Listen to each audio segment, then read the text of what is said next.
देखल छोड़ा सब कर साइज करा सैया कंप्रोमाइज हमर बॉडी टूटल बा। आज दहिया के सगरो सैया जी सेक्सी खुलल बा। आज दहिया के सगरो सैया जी सेक्सी खुलल बा। देखल छोड़ा सब कर साइज करा सैया कंप्रोमाइज हमर बॉडी टूटल बा। आज दहिया के सगरो सैया जी सेक्सी खुलल बा। आज दहिया के सगरो सैया जी सेक्सी खुलल बा। कैला बियाह जब से अहिला ना घरे, चोली के भीतरा जो बनी दुनु जारे। कैला बियाह जब से अहिला ना घरे, चोली के भीतरा जो बनी दुनु जारे।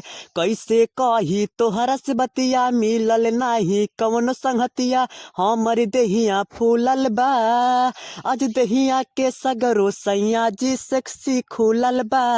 आज दहिया के सगरो सैया जी सेक्सी खुलल बा। बाहुर बसैया जी तोहरो रहनिया, लगत लभ बनी जाई कहनिया।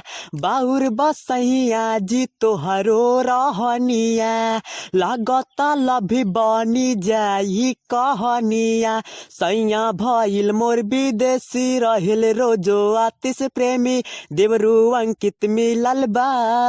आज दहिया के सगरो सैया जी सेक्सी खुलल बा। आज दहिया के सगरो सैया जी सेक्सी खुलल बा। देखल छोड़ा सब कर साइज करा सैया कंप्रोमाइज हमर बॉडी टूटल बा। आज दहिया के सगरो सैया जी सेक्सी खुलल बा। आज दहिया के सगरो सैया जी सेक्सी खुलल बा।